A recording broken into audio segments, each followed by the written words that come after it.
Hello, guys.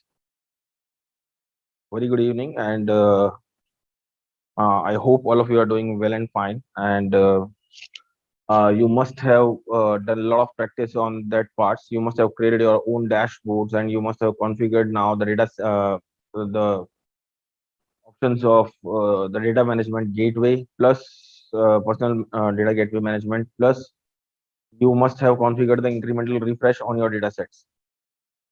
I hope all of you have done that.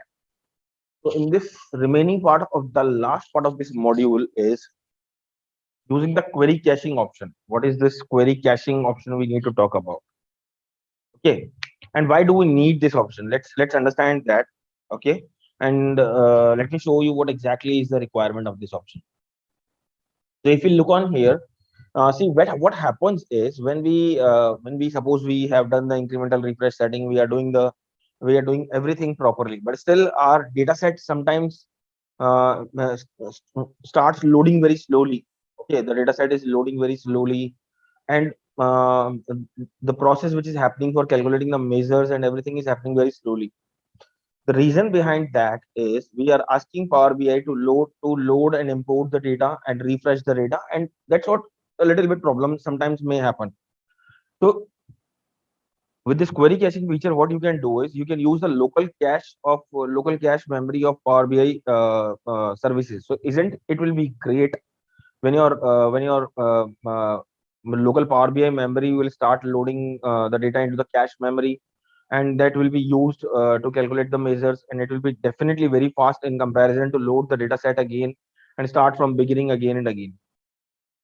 Okay, so to first of all, a very important point here to note down is this feature is only available with premium licenses. I hope we have already discussed in a very depth about what is Power BI Pro and premium licenses. So this feature will only be available in your organization if you are using the premium licenses. Okay, so make sure that if you don't have the premium license, don't try and that because you will be confused otherwise. You are not finding this option, so don't be confused. This feature is only available with premium options.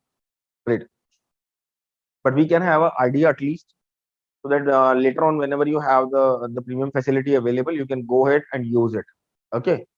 So let's say in this module scenario, what data set we are using, the sales team is giving us the data, and we are building the reports and dashboards and that, and everything is going very fine. But sometimes we feel that the dashboards, some of the dashboards are data part is loading very slowly, and definitely it will start annoying the stakeholders to have a look on that those kind of dashboards. So for that, resolving that issue, we can use the query caching ability of given by Power BI. So it's a kind of a local caching feature that maintains result on a user and a report basis. On user basis, on your account, it will, if you are using the premium account, you can start using the premium caching option. Okay, and the report basis as well. But it is only available with Power BI Premium or Power BI Embedded. So let's move ahead. When using query caching, the query results are only specific to a user or uh, uh, or to a particular report page. So it gives us several benefits. Definitely, it will allow us to load the data very fast in comparison to do it every time calculate the measures on whole data set. From loading the data set, it is very faster if it is stored in the cache memory. It respects the bookmark, so whatever you have done the bookmarking and filtering, it will not remove them. Okay, so cached query results are specific to a particular user. All security labels are allowed, so a very good feature to for security perspective and faster loading perspective. So let's see how to enable this. So whenever you get the license for your premium license, you can go ahead and start using this feature. To access and configure this, you go to your data set in the Power BI services. Click on those three dot ellipsis button, as you can see here on your data set name. This is my data set name, and these are my three dot ellipsis button. So if I click on this, the setting option will come up. So I'll click on settings. As soon as I click on settings, I'll find the option of query caching. So click on the query caching option. Once you click on the query caching option, you will find these three options. The capacity default. By default, the query caching is off. We don't want it the query caching for this particular data set. Or if you want to on, you can just switch on button, and it will speed up the reports by using previously saved query results. A simple and very proper definition given here. It speed up the query reports by using previously saved query results, which are getting saved in the premium cache memory of your Power BI account. Okay, so great. You just click on button and make sure that you are switching it on so that you can use it. Okay, so as I told you, the three options. The first one by default, it's off. Capacity default option is off. The second option, if you don't want to enable it, if you want to make it permanently off, you can click on off. So do not use cache query result for this data set, but we want to on it. Yes, we'll go ahead and we'll click on the on button, speed up the reports by using previously saved query results. Great.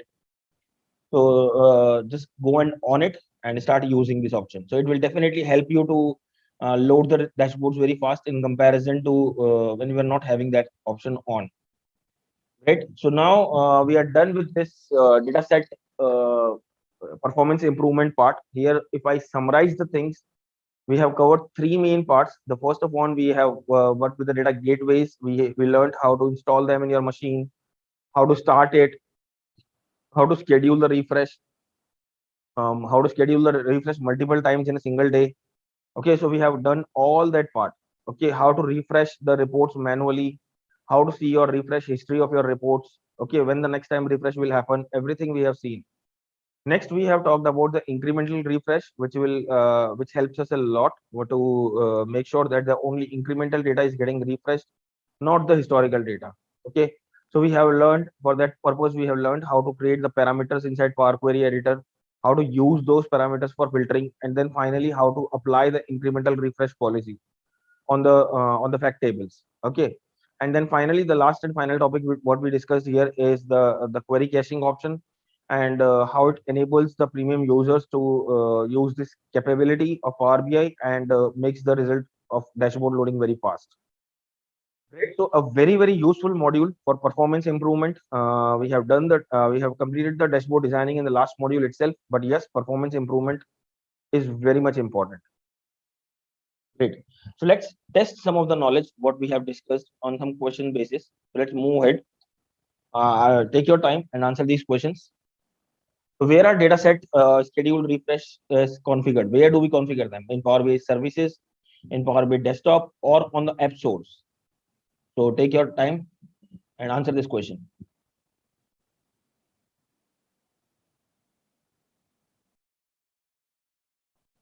I hope you must have answered this question, and definitely it will not be a app source, it will not be a Power BI desktop, it will definitely be configured in Power BI services on the cloud. Great. So let's move to the next question.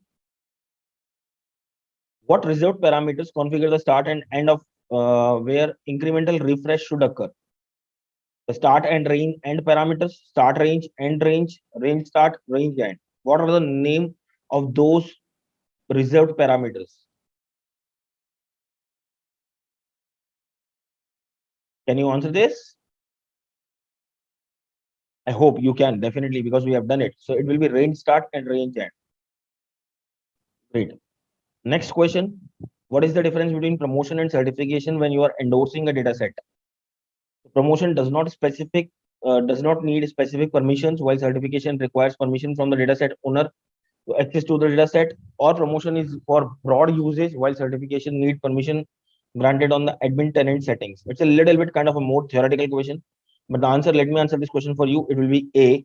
The promotion does not need specific permissions, while certifications require permission from the dataset owner to access the dataset. Yes, certification for your particular data set, the permissions are required from the database owner. Then only we can go ahead and start creating certifications on that particular data set. The promotion does not need any kind of specific permissions.